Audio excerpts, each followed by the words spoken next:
All right, gang, good morning and welcome to Thursday, September 3rd, 2020. We're going to try Screencastify again today. I think it worked pretty well with completing the square the other day. The survey results were overwhelmingly in favor of learning on Screencastify as opposed to live. So I'm still going to mix it up, but we're going to try this again today. We are, as you know, in the quadratics unit, and in the quadratics unit, we've solved quadratics in a few different ways so far. We have factored. Oh, yes, we have. And factoring, we've done yank it out. We've done easy schmeezy, smiley face, difference of squares, all kinds of different factoring. Then we did some square rooting, and we said square rooting problems could only be accomplished when you looked at the problem and you only saw one x term. You didn't have two different types of x terms. And then last time we did completing the square, and for completing the square, you're going to hopefully remember they looked like they were easy to factor, but they just didn't. And so we made them factor by kind of fudging that C term, changing that C term into a number that we liked. So we got three methods, all three useful in certain circumstances. Today is the big daddy. Today is the bear crawl. Today is the one you don't want to use unless you're forced to. So today we're going to do the quadratic formula. Many of you know about the quadratic formula. You know that it's out there. You know that it works. You maybe don't know why.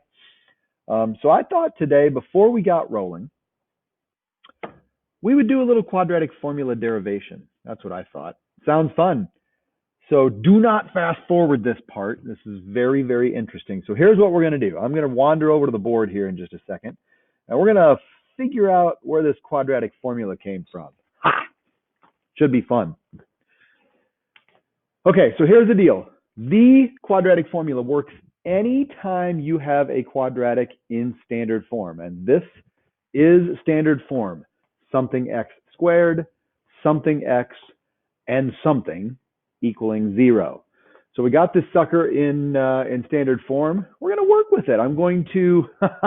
Oh boy, I almost hesitate to say this out loud, but we're going to use completing the square to help us solve this for x. I'm trying to solve this equation for x.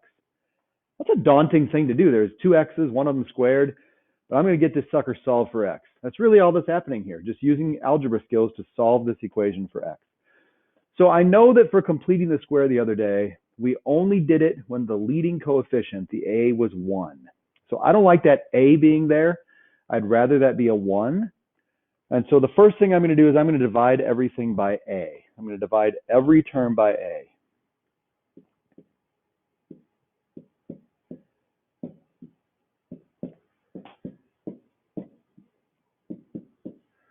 Now take a close look at that. I divided the first term by a, so it's gone. Second term by a, so there it is. Third term by a, so there it is.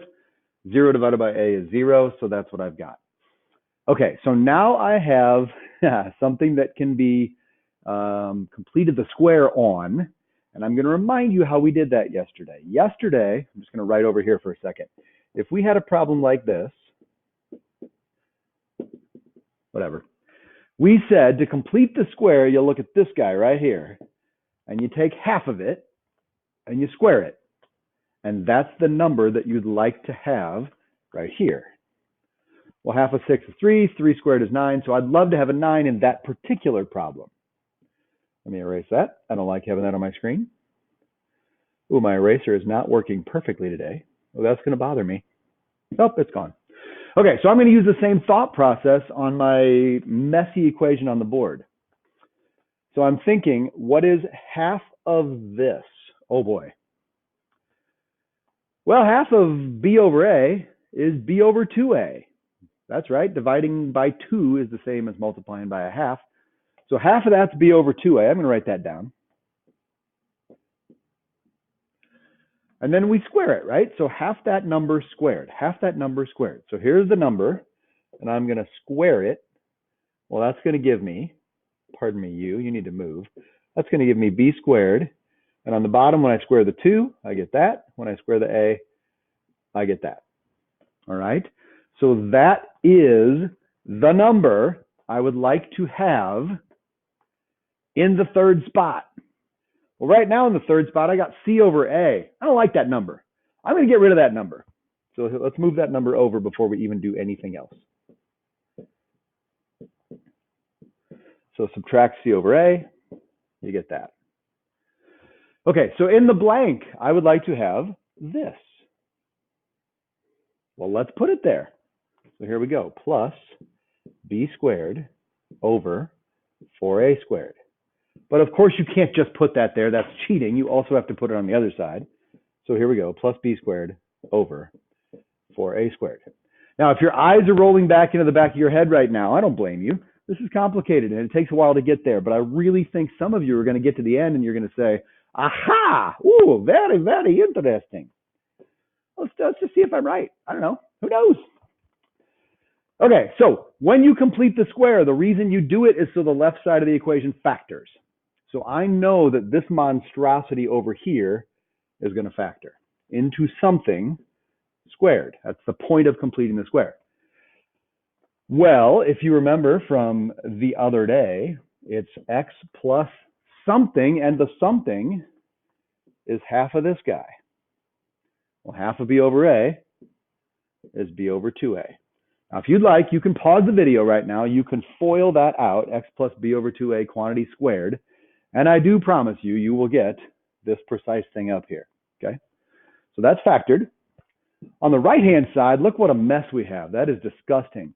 I see addition of fractions. And when I see addition of fractions, I think to myself, perhaps a common denominator would be in order here.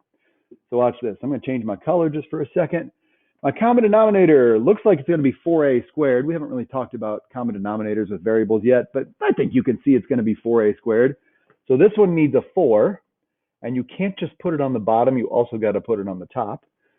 It also needs a second a. So I'm going to put an a on the top and an a on the bottom. Hope that's not too messy. So here's what we have on the right-hand side. I have -4, I'm going to write the a first, ac plus b squared, all divided by my common denominator. Interesting. Very interesting. All right, well, we're going to keep trucking. We're getting somewhere. We're almost there, actually. When you do completing the square, you factor on the left-hand side so that you can then take the square root. Ooh, that right-hand side is going to make me really queasy. Left-hand side is easy. Square root and the square cancel each other out. You get this. Right-hand side, oh my goodness gracious. Well, let's think about this. We're taking a square root in an equation, so I know I'm going to get 2 answers. I have no idea what the square root of that top is, so let's just write it. And you know what? Just for kicks, let me change the order.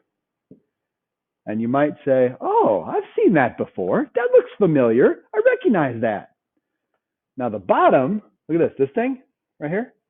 You know the square root of 4a squared. The square root of 4 and the square root of a squared. Huh! Wow, all of a sudden this is starting to look like something I've seen before. Huh, very interesting. All I got to do is get rid of this thing and we're done. So let's subtract b over 2a from both sides. So here we go. So here it is going on to the other side. Then I'm going to write what I've got left. Speeding up a little bit. And look, we have common denominators, 2a in both fractions, so I can put them together. And look what we're going to get.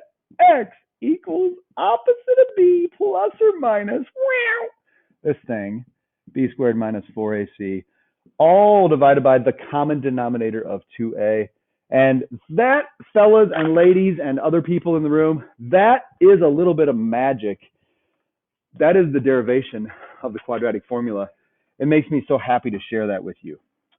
Will I make you recreate that on a quiz or a test? Probably not. Nope, I doubt it. But you never know, right? I mean, that wasn't that hard. We completed the square with letters. It wasn't super fun, but man, look at that. That is awesome right there. We just got it from any quadratic in standard form, okay? So that's pretty nifty. Wow, that looks like a mess. If somebody walked in off the street right now and saw my board, they would be like, wow, that must be a super high level class. No big deal. Okay, I'm going to stop for now. I'm going to put up some examples in a few minutes, but I want to cut off this video.